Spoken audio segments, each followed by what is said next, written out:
नमस्कार मंडळी, खूप खूप स्वागत आहे तुमचं नवीन एका ब्लॉगमध्ये.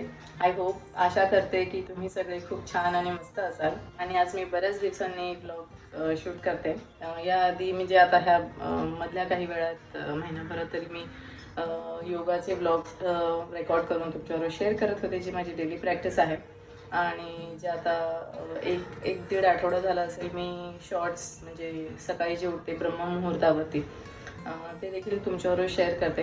पण म्हटलं मधला जो ब्लॉग आहे लाईक डेली ब्लॉग्स ते थोडेसे डिस्कंटिन्यू झाले, सो ते पुन्हा चालू करावे. आणि माझ्या मधल्या वेळात म्हणजे जो काही सुरुवातीपासून संध्याकाळपर्यंत रात्रीपर्यंतचा जो रुटीन असतो तो पुन्हा तुमच्याबरोबर शेअर करावा. योगाचे ब्लॉग्स तुमच्याबरोबर शेअर करते, व्हिडिओज तुमच्याबरोबर शेअर करते, तुम्ही देखील करत असाल.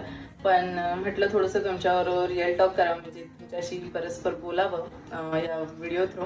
आणि कसं काय चाललंय ते देखील विचारावं, आणि काय प्रोग्रेस आहे माझ्या लाईफमध्ये ती देखील मी तुमच्याबरोबर शेअर करणार आहे. सो आत्ता माझी पूजा वगैरे सगळं आवरून झालं आहे. मी भगवद्गीता देखील आता वाचायला सुरू केली आहे. आणि ती समजून घेणं खूप कठीण आहे. कठीण म्हणजे थोडासा वेळ लागतोय. सो मी हळूहळू वाचत ॲटलिस्ट अर्धं पान वाचून होतं 10-15 मिनिटात, कारण तो अर्थ समजून तो विचार ॲक्सेप्ट करणं त्यासाठी थोडासा वेळ लागतोय. जास्त वेळ लागत नाही ॲक्सेप्ट करायला, पण ते म्हणतात ना, डॉट्स आपण कनेक्ट करतो की हे कसं असेल. आपल्या नॉर्मल आयुष्यात जी गोष्टी घडतात त्यामध्ये सविस्तर दिल्या आहेत की त्या का घडतात, कशा घडतात, कोण घडवून आणतं, म्हणजे भगवान श्रीकृष्ण जे आहेत ते. ह्या सगळ्या गोष्टी आहेत. सो थोडा वेळ लागतोय, पण खूप छान वाटतं वाचताना. आणि भगवद्गीता म्हणजे एक देवाचं पुस्तक आहे ते वाचण्यासाठी खूप बरं वाटतंय. आणि प्रत्येकाला हा अनुभव म्हणजे प्रत्येकाने अनुभव घ्यावा, पण प्रत्येकाला हा अनुभव घेण्याची वृत्ती म्हणजे बुद्धी देवच देतो. सो चला, मला तर मिळाली आहे. सो मी ती आता सत्कर्मी लावते, म्हणजे वाचून जे काही चांगले थॉट्स येतील, जे काही चांगलं होईल आयुष्यामध्ये हाच विचार करते. सो त्या नोटवरती आता मी पूजा वगैरे केली आहे. ब्रह्ममुहूर्तावरती जे उठून मी करते ते सगळं तुमच्याबरोबर शेअर करते मी.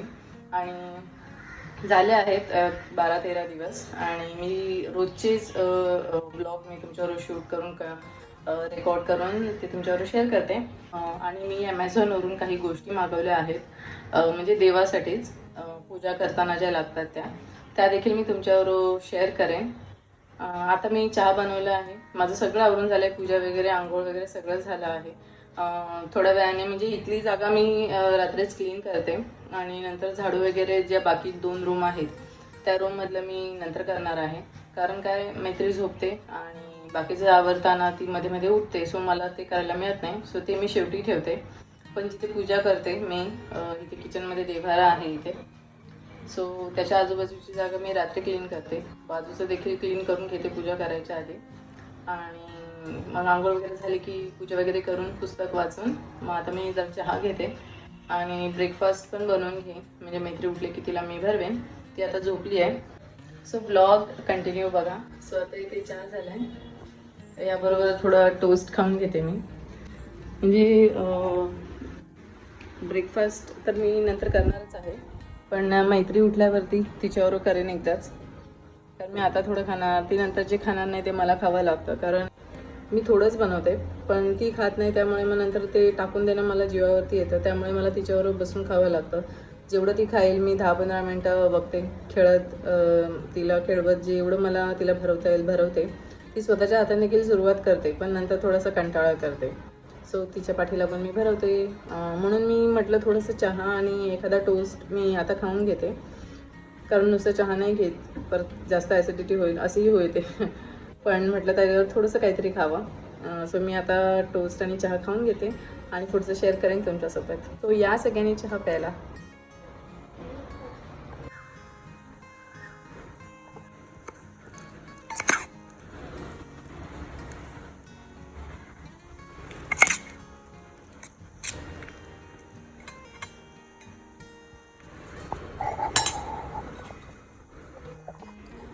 इथे मैत्रीला आता मी भरून घेते. साबुदाण्याची खिचडी बनवली आहे.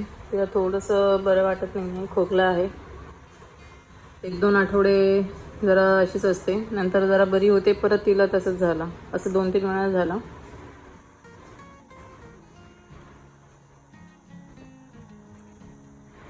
सो थोडं तिला भरवून घेते. औषध पण द्यायचं आहे.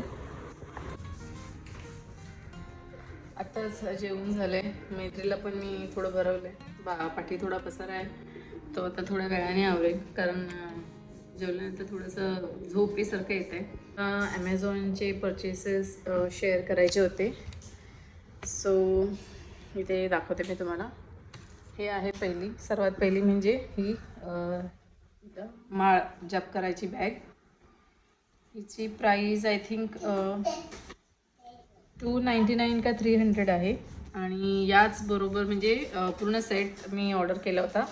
त्यामध्ये ही अशी तुळशी माळ म्हणजे तुलसी माला म्हणून येतं, त्याच्याचबरोबर ती होतं. म्हणजे सगळ्याची एकत्र प्राईस आहे.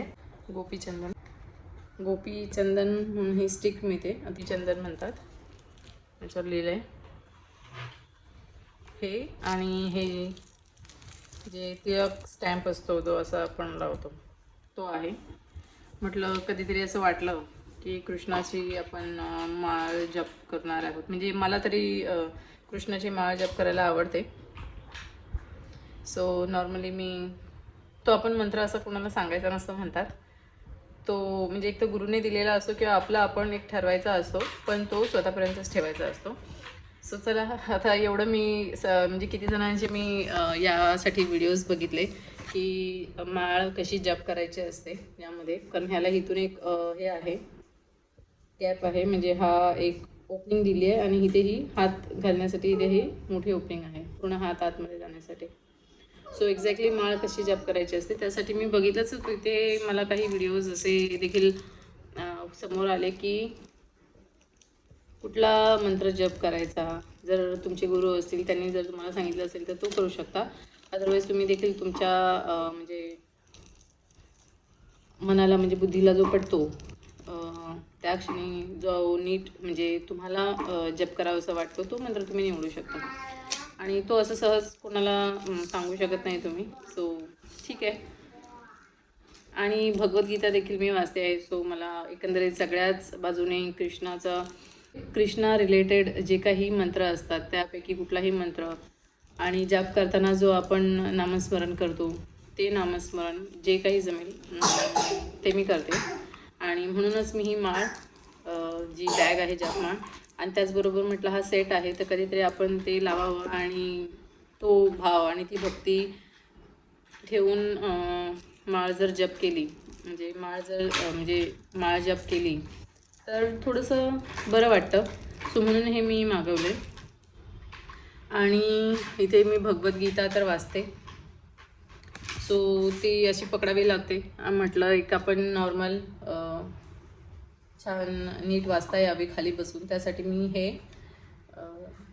होली बुक स्टँड असतं, होली बुक स्टँड, हे आय थिंक 400 का 500 आहे. सो आता मी दाखवते, पण at the end of video मी प्रॉपर चेक करून तुम्हाला म्हणजे तुमच्यावर ह्याची प्राईस शेअर करेन. सो अशी आहे, ही छान आहे. म्हणजे दिस इज ह्याच्यापेक्षा पण मोठी मिळते, पण मी मीडियम जी नॉर्मल साईज आहे ती मागवली आहे. सो हा अगरबत्तीचा सेट आहे जो 285 रुपीजला आलाय. त्यामध्ये एक धूप करायचं एक सेट आहे आणि इथे ही एक प्लेट आहे अगरबत्तीची आणि एक अगरबत्तीचा स्टँड आहे. सो असे 2 अगरबत्तीचे स्टँड आणि एक धूपचा होल्डर आहे, धूप होल्डर, ज्याच्यामध्ये आपण धूप करू शकतो. आणि ते इवन आपण केसांना देखील त्याने धूप देऊ शकतो आणि देवासाठी पण यूज करू शकतो. सो तशी मी 2 भांडी मागवली आहेत. सो या सेटमध्ये अगरबत्तीचा एक होल्डर आहे, ही प्लेट आहे आणि एक धूपचं भांडं आहे आणि हे 285 रुपीजला आहे. सो इथे मी दुसरा धूपचा कप मागवला होता, ज्यामध्ये सांब्राणी कप कॉम्प्लिमेंटरी आले होते आणि हा मेटलचा आहे, ज्याच्यावरचं जे वुडन दोन्ही हँडल्स आहेत ते सेपरेट त्यांनी दिले होते, ते आपल्याला अटॅच करावे लागतात आणि ते इझी आहे, स्क्रू सहित आलं होतं.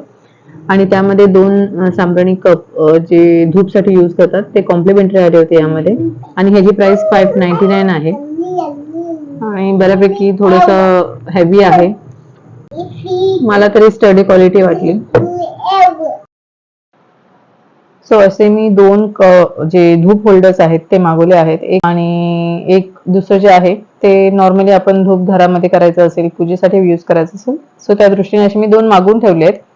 सो केसांना किंवा दोन्ही गोष्टी पूजेसाठी आणि केसांना जेव्हा पाहिजे तेव्हा मागवू शकतो. मला दोन्ही खूप छान वाटले. आणि हे जरा हेवी मेटलचं आहे, म्हणजे ब्रासचं आहे, पितळेचं. सो ते थोडं हेवी पण आहे आणि प्राइस पण त्याची तशी आहे. आणि हे एकंदरीत सगळं पूजेचं सामान आहे. स्टडी आहे, त्यासाठी थोडी जागा करायची आहे. आणि इथे देखील आम्हाला देवारा मी बनवणार आहे. सो सगळं तसं नीटनेटकं मला नंतर अरेंज करायचं आहे. सो तुम्हाला दाखवण्यासाठी मी इथे बाहेर आणून ठेवले. ओके, सो अशी होती माझी अमेझॉनची खरेदी. आणि आय होप तुम्हाला आवडली असेल. कमेंट करून सांगा तुम्हाला कसं वाटलं. आणि आता मी मैत्रीला थोडं खाली घेऊन जाईन, ती घरी एकटी कंटाळते. सो थोडं तिला मला खाली न्यायचं आहे. आणि मग भेटू आपण नेक्स्ट व्लॉग मध्ये. टिल देन सगळ्यांनी काळजी घ्या. बाय.